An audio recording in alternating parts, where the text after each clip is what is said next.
Namibia lies in southwest Africa. The Namib Desert stretches for almost 2,000 kilometers along the coast. To the north, the desert is crisscrossed by several dry river valleys. One of them is the Huanib Valley. It runs through the desert for several hundred kilometers and ends in the sea.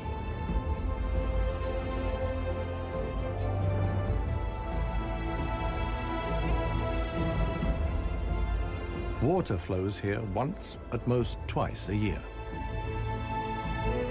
Only deep-rooted plants like anna trees can survive here.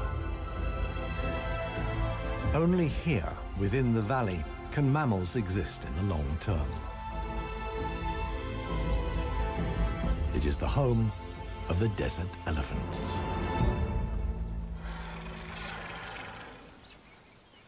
In contrast to their other African relatives, desert elephants live in particularly small family groups.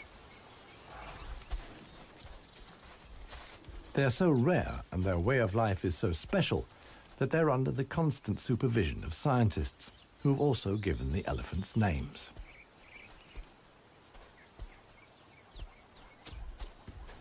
The head of this family is alpha cow Clarissa. The animals don't leave her side for a moment. Only Clarissa knows how to survive in this extreme environment.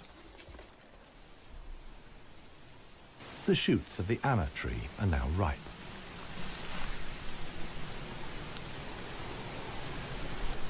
The pods contain protein-rich seeds.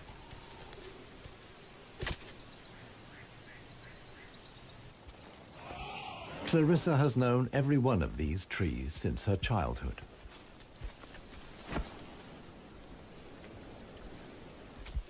Even the youngest, Maya, tries the shoots.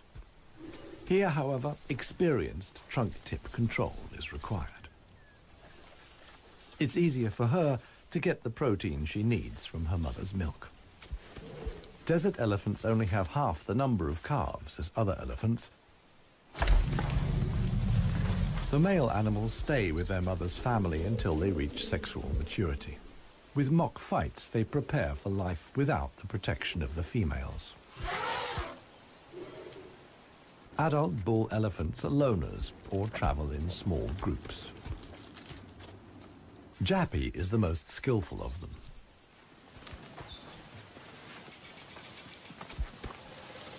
His younger brother watches enviously as Jappy brings down apparently unreachable branches from the tree.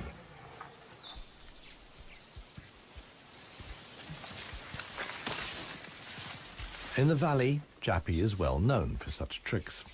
He learned them from his father. Friendship among bull elephants has its limits. Jappy is certainly not willing to share his branch with his younger brother.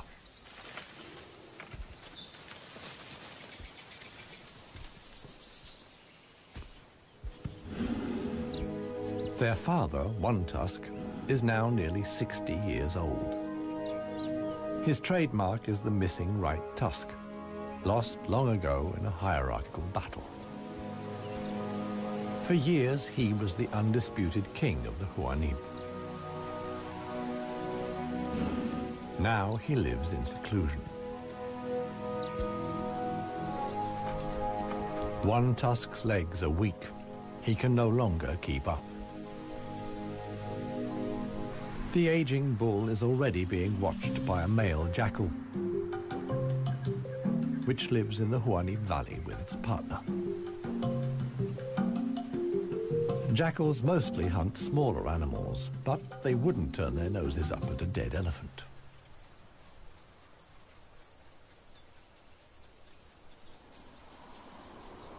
In a side valley, Clarissa has discovered a further source of food. There's a wide selection of bushes, grasses, and herbs.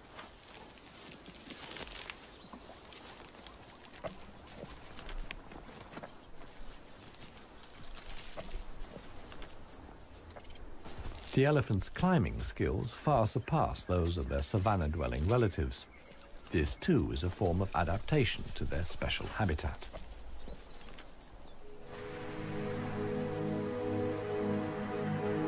Old One Tusk has at last reached one of the anna trees in the Huaníb Valley. But Clarissa and co. haven't left very much for him to eat. He desperately searches for something edible in the remnants. In vain.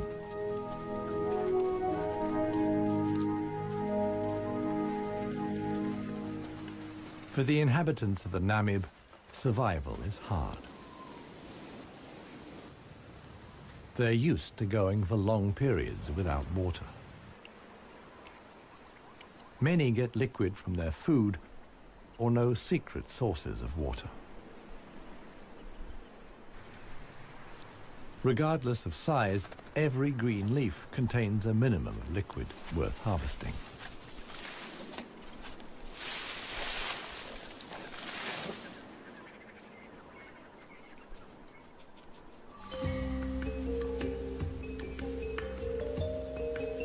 Outside the dry river valleys, there is scarcely any vegetation. Here, only extreme specialists survive.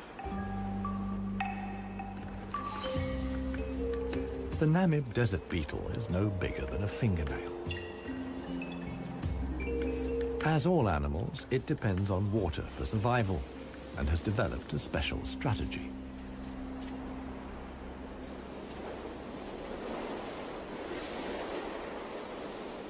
Even the tiniest traces of dampness in the air condense on its carapace.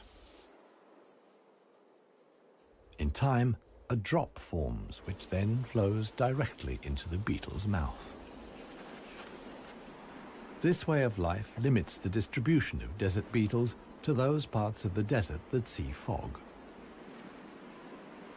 But where does the fog come from? The Namib is one of the few deserts in the world that stretch to the sea. The cold Benguela current from the Antarctic cools the seawater to a temperature of 12 degrees Celsius. When the water reaches land, it evaporates in the warm desert air. Around 200 days a year, the desert is wreathed in mist, which sometimes extends hundreds of kilometers inland into the dry river valleys.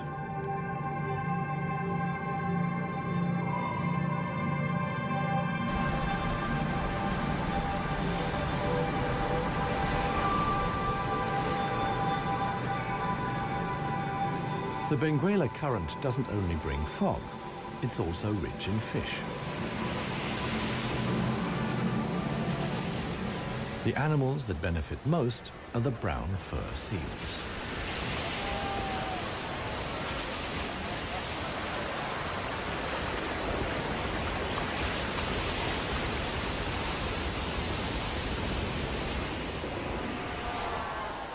Their colonies are often home to 100,000 animals.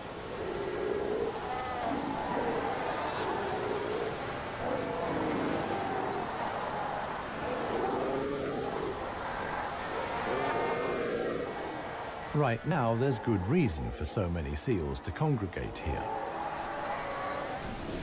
The mating season is just beginning.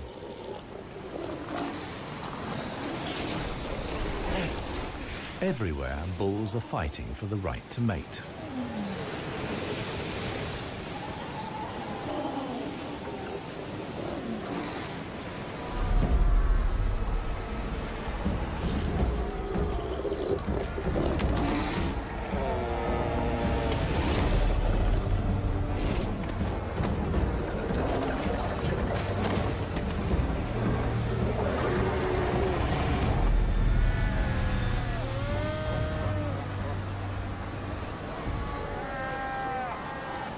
The strongest conquer a whole harem and then have their flippers full.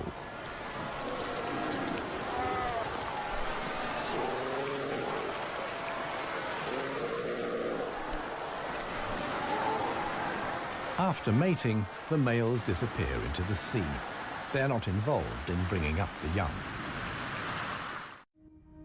The fog sometimes penetrates as far as the Huaníp Valley.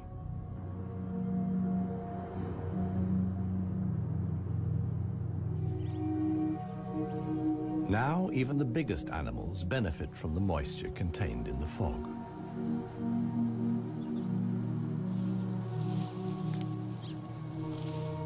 Jappy and his brother can take on a lot of liquid from the drops of dew on the plants they eat. This allows the elephants to go without water for up to 4 days at a time. The pair are still on the move together. This will soon change.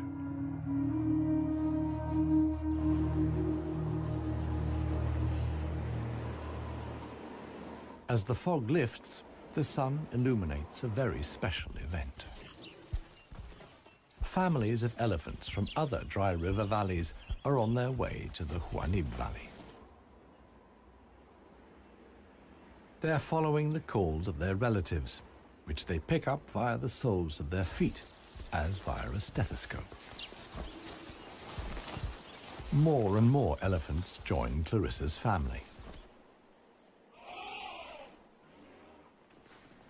Some of the animals haven't seen each other for years and exchange affectionate greetings. Jappy and his brother are also aware of the arrival of the females. When it comes to attracting a cow, in a flash, companions become rivals. Once upon a time, One Tusk was also aroused by all the excitement. Today, it no longer has any significance for him. He wouldn't be able to deal with confrontations with other bulls.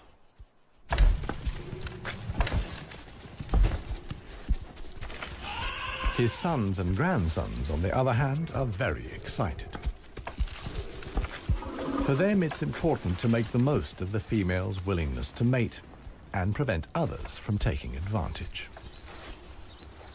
In the end, however, Jappy only manages to achieve his goal by means of a trick. He abducts the alpha cow, Clarissa.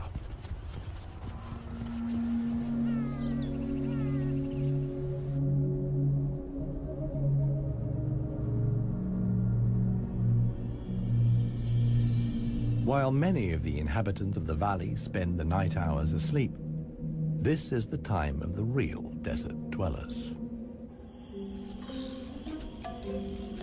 The Namib sand gecko is only active at night. In the darkness, the little predator looks for crickets and spiders.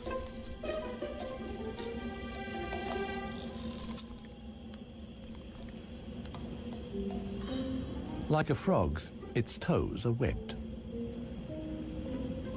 This enables the lizard to seemingly fly across the dunes without sinking into the sand.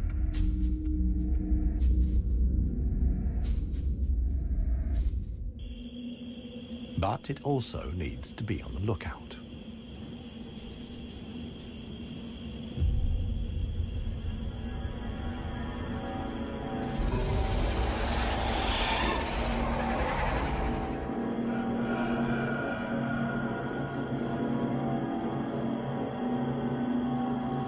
A sidewinding adder. Similar to desert elephants, beetles, and geckos, the snake has a hard life in the Namib.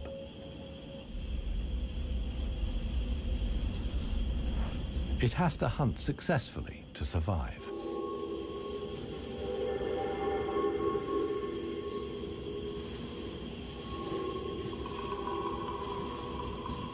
Once it finds a good spot for an ambush, it goes to ground.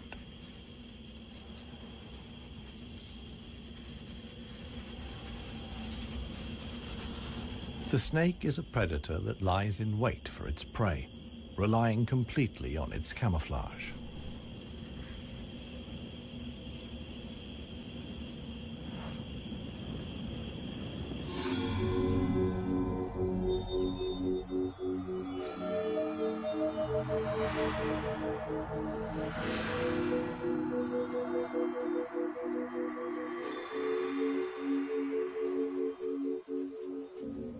For the sensitive gecko, it's time to go.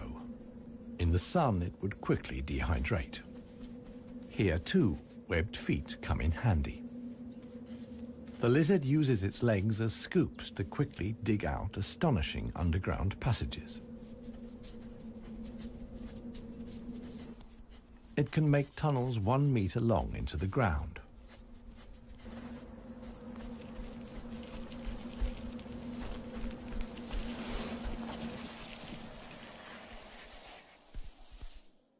Here, it's safe. Up at ground level, another gecko isn't in quite such a hurry. With good reason. The fog is coming.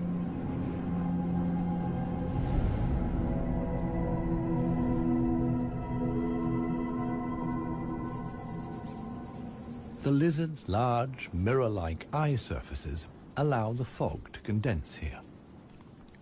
At last, water.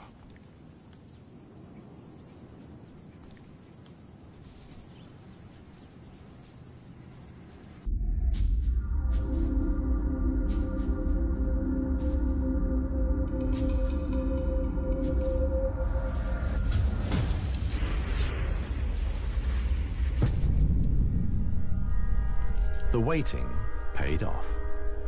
This morning, the sidewinding adder can have breakfast and get some liquid into the bargain.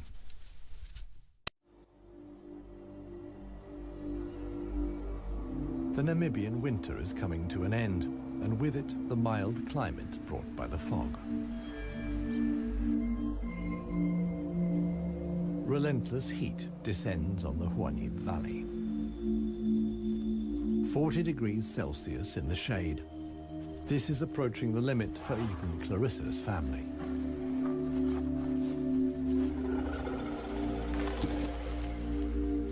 Elephants don't sweat, and so protect themselves against overheating by fanning their ears. But it seems too hot, even for that. The heat is hard to bear for all the animals, but for the youngest, the sun can be lethal. Maya is really suffering.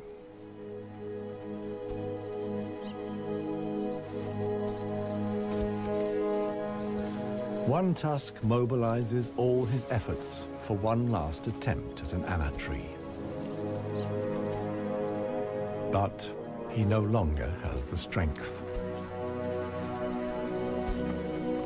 Exhausted, he withdraws to the shade. During his long life, his legs have carried him more than 400,000 kilometers. As with most bull elephants, the last few steps he will take alone. Despite the heat, Clarissa can't afford to take a break. She urges her family to move on. Desert elephants have to spend up to 20 hours a day eating 200 kilos of plant material.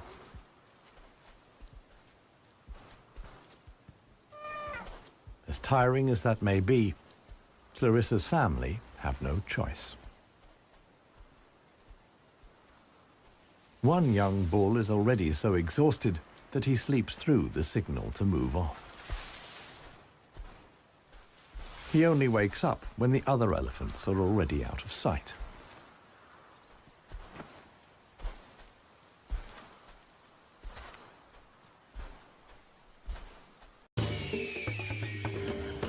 This show was created for you and your family to watch together. Welcome to Nat Geo Wild. It finally dawns on him that he really is all alone. Clarissa and the rest of the family have noticed his absence.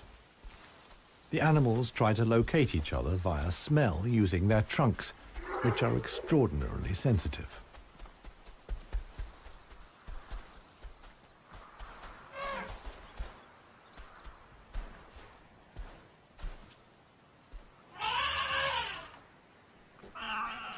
In the end, it's Maya who gives the decisive call.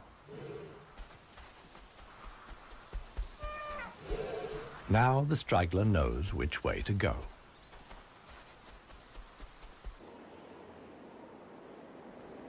The extremely dry period shows no sign of coming to an end. 1 week later, the heat and the elephants have combined to decimate the plant life in the Huanim Valley. Vultures take up positions on the trees on the edge of the valley.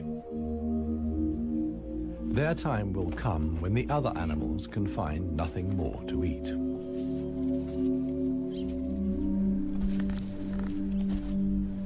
For Clarissa's family, a dead tree now becomes the sole source of food. In the desert, a tree of this size takes years to break down. And it's the elephants that turn it into food again for the other animals. They themselves only use 60% of what they eat. The rest they excrete undigested. In this way, they distribute seeds, like those of the anna tree.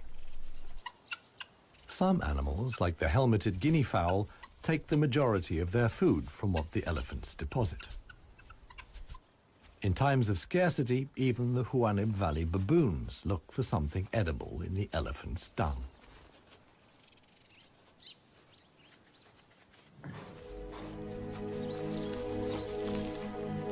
Old One Tusk has one more go at the wood.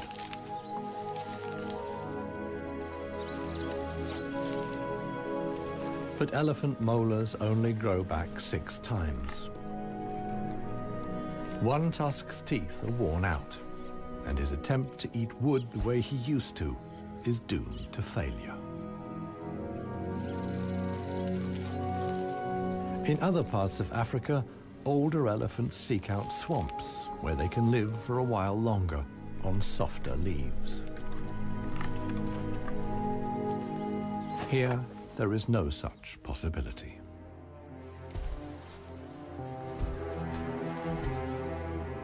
For Clarissa, too, the situation is becoming threatening.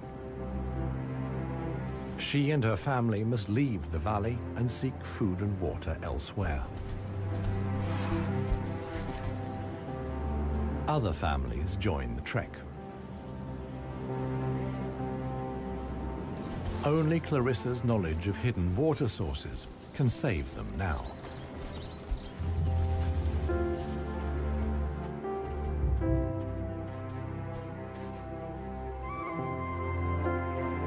Scarcely any animals are left in the valley. Even the jackals are leaving. In their search for food, they will move along the Huanim Valley until they reach the coast. Only One Tusk is too old and too tired for the trek. The one thing that could save him now is rain that would let soft grass grow.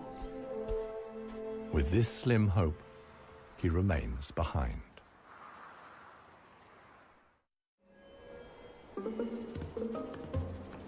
The Namib desert beetle is also looking for something to eat. In contrast to most of the desert dwellers, it is not seeking fresh young shoots. The beetle is on the lookout for plant residues. The unceasing wind is a help. It sweeps fragments of plant life together in valleys and hollows between the dunes. Mostly it's just a few bits of leaf. But sometimes it collects and becomes something like a herbal rubbish dump. Although the plants are completely dried out, they still contain important nutrients.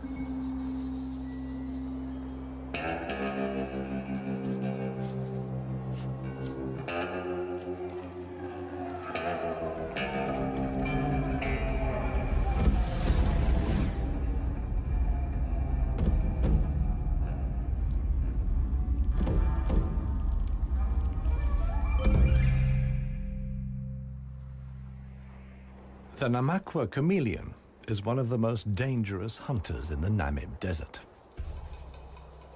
For desert beetles, at any rate. But the beetles don't usually make it quite so easy.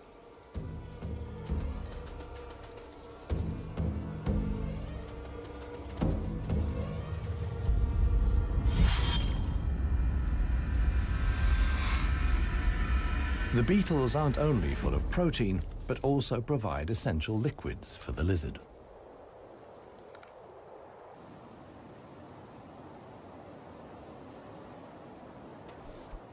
Namaqua chameleons are the biggest reptiles the Namib can support.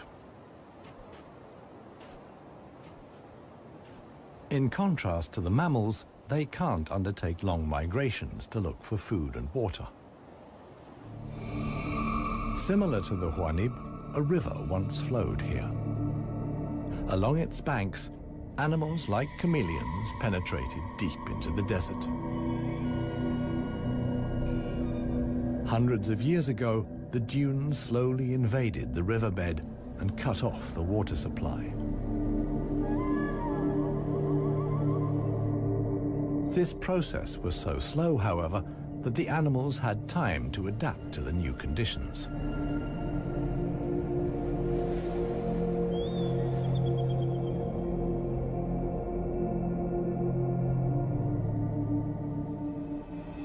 The mammals didn't need such a long period of adaptation. Their ability to migrate over long distances enabled them to conquer the desert much more quickly. The pair of jackals will soon reach the coast.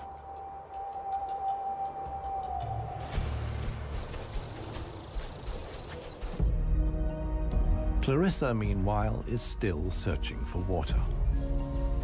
Little Maya is already exhausted.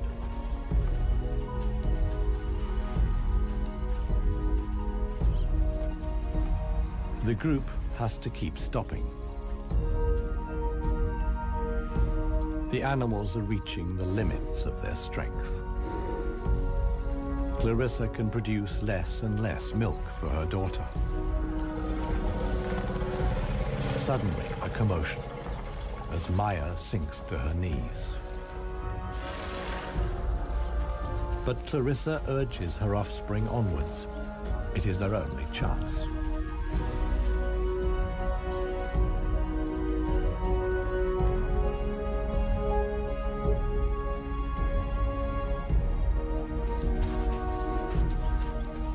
As dusk falls, they finally arrive.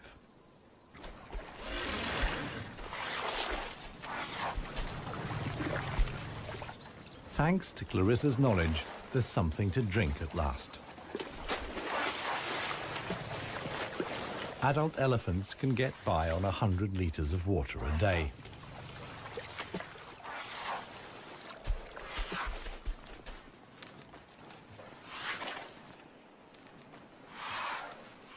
The subsequent dust bath serves to protect the elephant's skin from the relentless sun. The trek to the next source of food is long. The following morning, Clarissa will move on.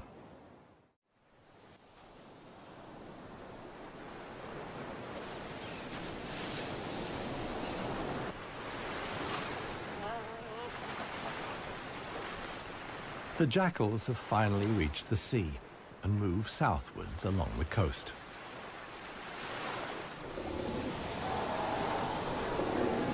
The new generation of brown fur seals is just arriving. Many of the mother animals are heavily pregnant.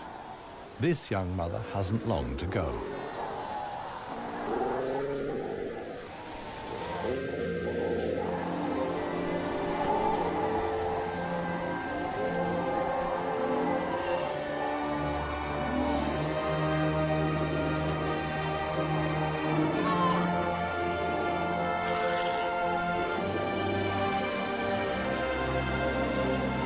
The mother at once welcomes her offspring into the world. Each voice and scent is as unique as a fingerprint. The ritual creates an unbreakable bond between mother and pup.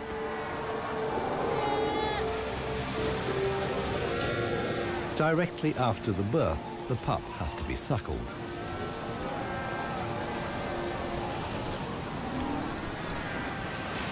The newborn is a little clumsy.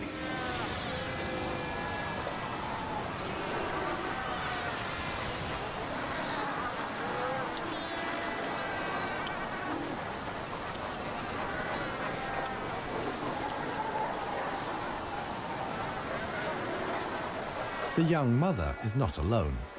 Tens of thousands of other females have also given birth.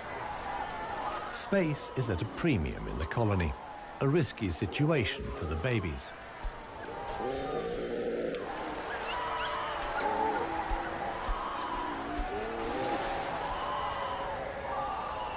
To minimize the danger, the seals organize a kindergarten. Many of the mother animals leave their newly born pups here.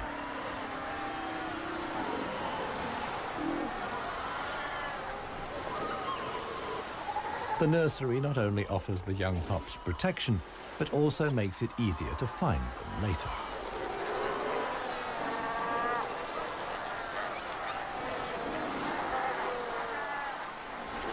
The mother seals have to go out hunting every day to make sure their milk is nutritious enough for the young.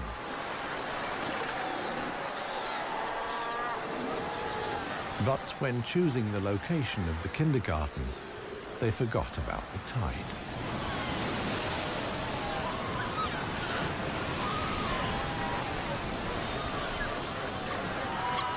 The pups fight desperately against the onslaught of the waves. The baby is washed out to sea along with the other newborn seals.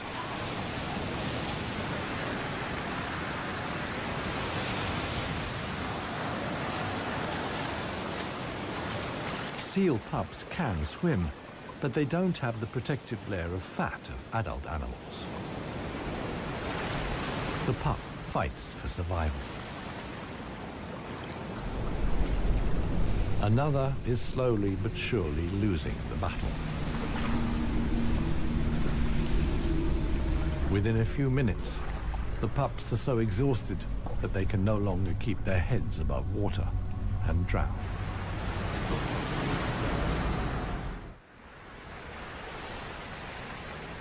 The next morning reveals how great the danger posed by the sea is for the seal pups. The shore is full of little corpses, washed up by the tide.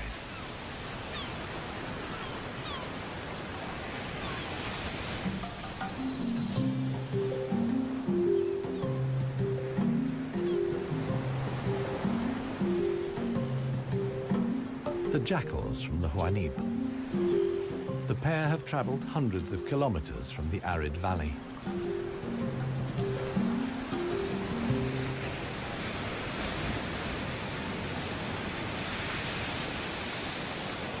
The seal colony is now their only chance of food.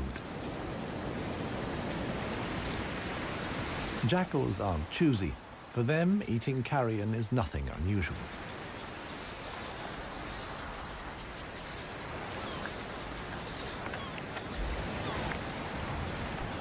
They'll be spending the coming weeks at the seal colony.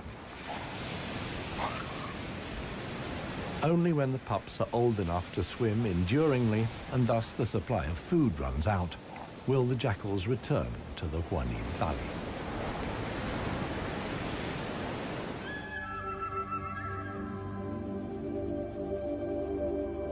It's not only the jackals that undertake such long treks. The other inhabitants of the Huanib have a long way to go.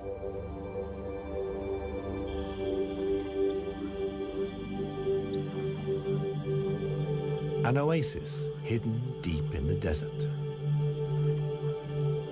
Ausis.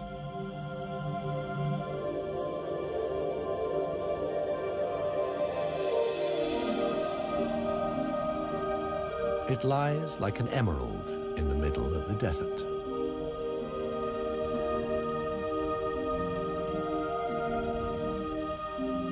A thin band of loose vegetation lines the watering hole.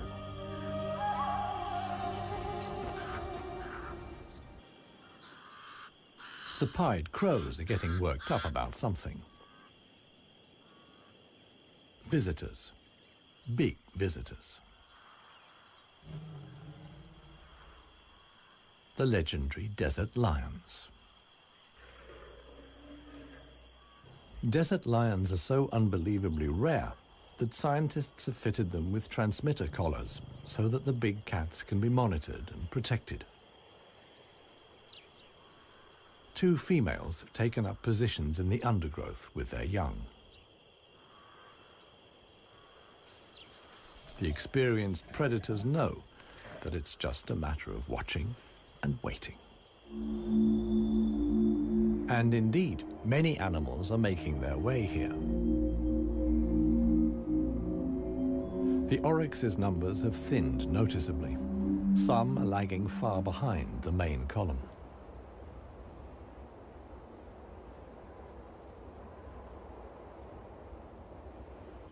After more than 10 days' trek, the first animals finally reach the source. Cautiously, they approach the steep bank. They're in danger of sinking into the soft ground.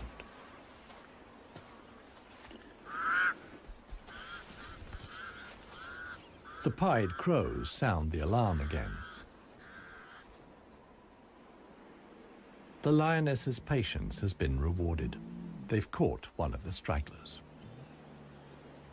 One lioness keeps the oryx in check on the ground.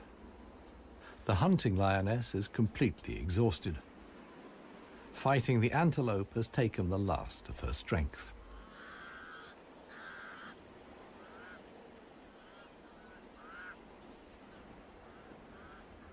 She drags herself back to the bushes to get her cubs.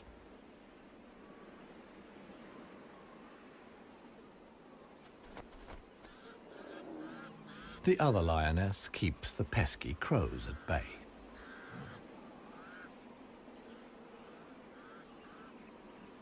Luckily for the huntress, the cubs quickly grasp the situation. They can hardly wait to get their teeth into some fresh food. All the animals here are fighting for survival.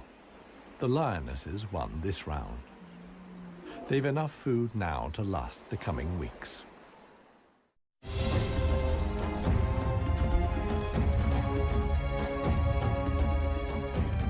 Clarissa and her family have finally reached the neighboring Dry River Valley.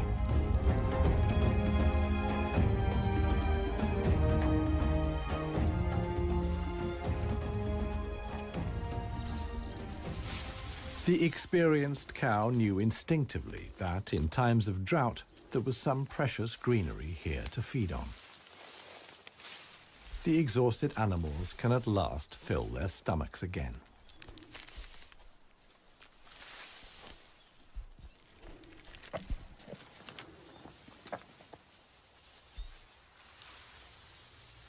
And this is how a happy, full-up baby elephant looks. Maya in paradise.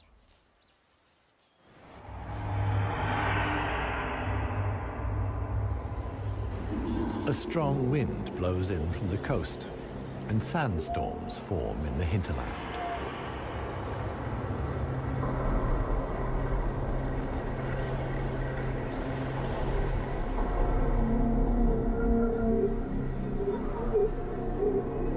They reach the river valley where Clarissa and family have found food and shelter.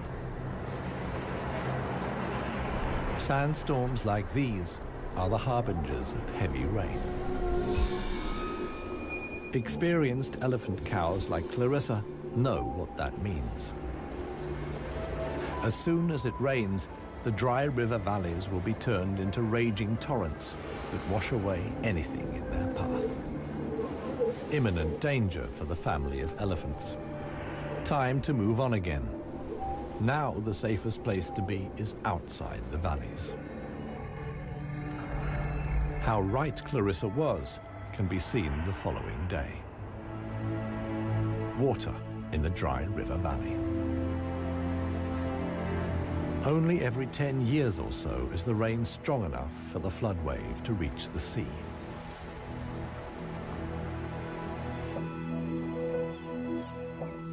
Just a few days later, the first green shoots begin the transformation of the dry river valleys.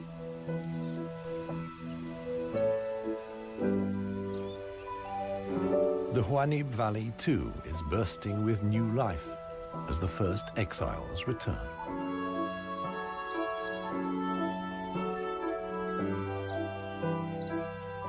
For one animal, however, the rain came too late. Old One Tusk succumbed to hunger before the first drops fell. The jackals find his body on the edge of the valley.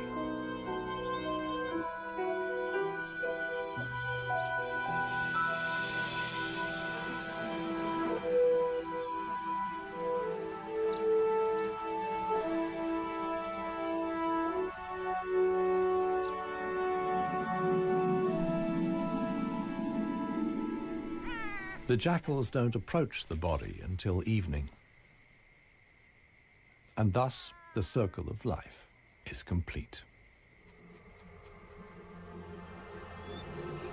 The next morning, long unheard calls echo through the valley.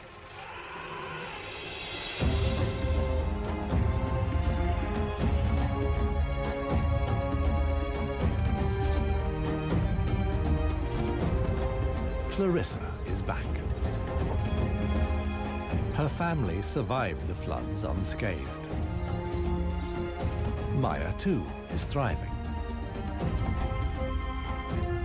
At last, the newly greened Huanib Valley comes into view.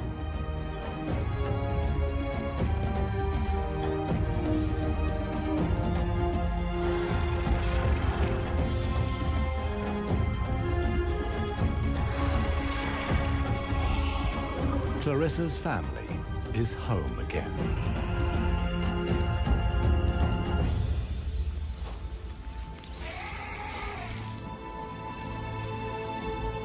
Jappy will pass on the genes of his father, One Tusk, and with them, his strength and intelligence.